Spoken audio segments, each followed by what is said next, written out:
Assalamualaikum warahmatullahi wabarakatuh. Pada kesempatan ini, kita akan membahas tentang teori asam basa. Nah, di sini kita tidak hanya membahas tentang teori, tetapi juga penerapannya dalam kehidupan kita sehari-hari. Konsep asam dan basa sangat penting dalam kimia, terutama dalam reaksi kimia, biologi, farmasi, hingga kehidupan sehari-hari. Untuk menjelaskan sifat asam dan basa, para ilmuwan mengemukakan beberapa teori, yaitu Nah, teori yang pertama, teori asam basa menurut Arrhenius. Teori ini pertama kalinya dikemukakan pada tahun 1884 oleh Svante August Arrhenius. Asam adalah senyawa yang mengionisasi di dalam air dan memberikan ion H+ dan ion negatif. Sedangkan basa adalah senyawa yang mengionisasi dalam air untuk memberikan ion OH- dan ion positif. Nah, adapun contoh reaksi asam oleh Arrhenius yaitu HCl di dalam air. Dengan reaksinya, HCl ditambah H2O menghasilkan Cl- ditambah H3O+, di mana dalam reaksi di atas, HCl melepaskan H+ ke air sehingga menghasilkan ion hidronium. Adapun contoh basa menurut Arrhenius yaitu NaOH menghasilkan Na+ ditambah OH- atau ion hidroksida di dalam larutan berair. Selanjutnya, teori yang kedua yaitu teori asam basa menurut Bronsted-Lowry. Nah, pada tahun 1923, seorang ahli dari Denmark bernama Johannes N. Bronsted dan Thomas M. Lowry dari Inggris mengajukan konsep tentang asam basa secara terpisah, tapi dalam waktu yang bersamaan.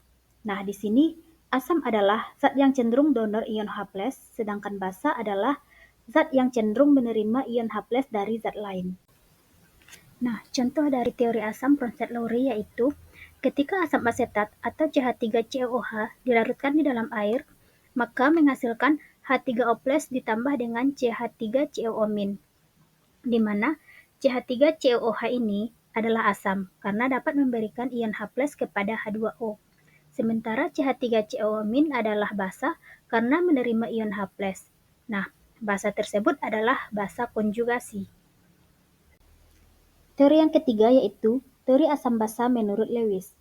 Pada tahun 1932, Gilbert and Lewis, seorang kimiawan asal Amerika Serikat, mengemukakan teori asam basa yang lebih luas dibandingkan dua teori sebelumnya, yang kemudian dikenal dengan teori asam basa Lewis.